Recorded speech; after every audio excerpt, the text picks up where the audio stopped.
To track our progress along our journey, we now know a lot about what a computer is, what it is made up of, and how it works. In the last unit we saw that computers do exactly what people tell them to.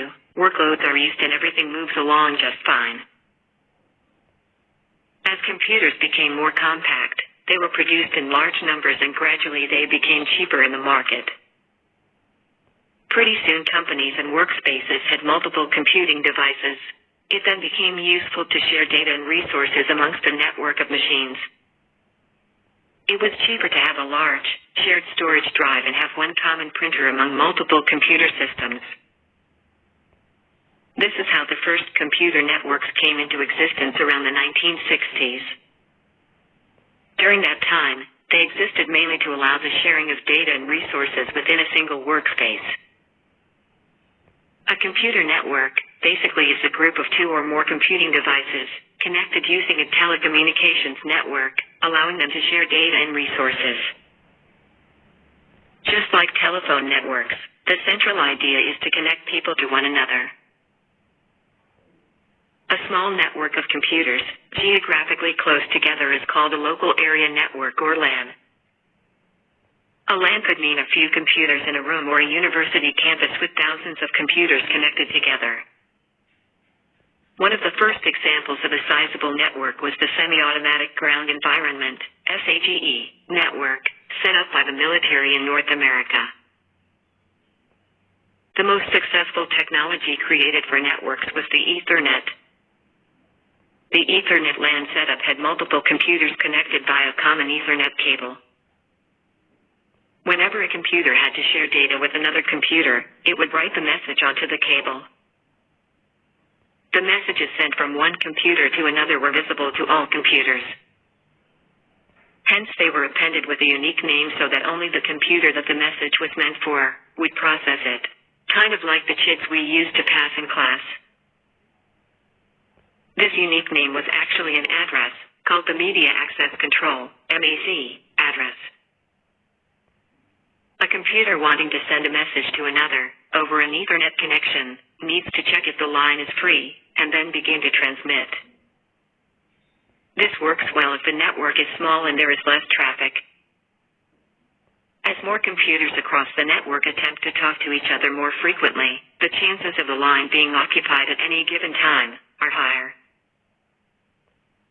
If two or more machines attempt to transmit across the same line simultaneously, the messages get corrupted.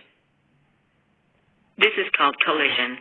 In the case of a collision of multiple messages, the network detects it and discards all the messages. So, a method was developed to avoid this. It was decided that a computer would first check if the line was free and only then transmit. Otherwise it would wait until the line was free.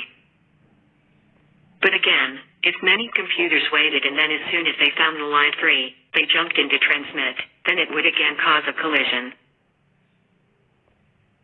So, to solve this doozy, it was decided that each computer that found the line was busy would wait for a different amount of time that would increment. Consider that computers A and B both want to transmit data along the shared line.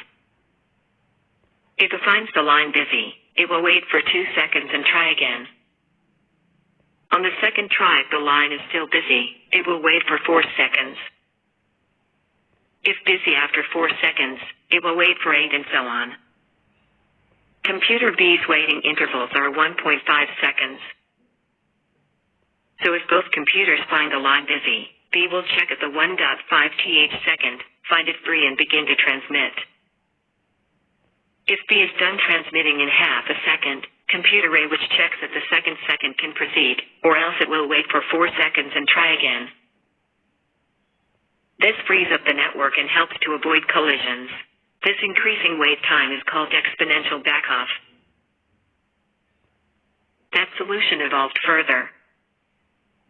Small clusters of computers would share a wire, and then clusters would collectively share a wire. If they had to send a message to B, C or D, it would not need to occupy the whole main cable. It could do so within its own section. Only if messages needed to be seen between such clusters would the main shared resource be occupied.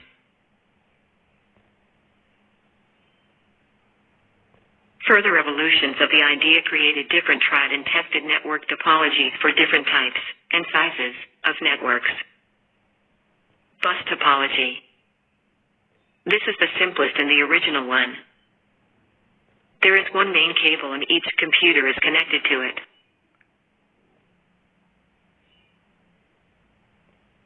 In this, the computers are connected to one central system which is responsible for transmitting data among them. A lot depends on this star.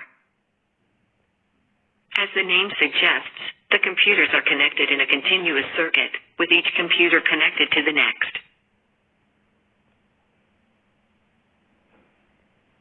Tree topology.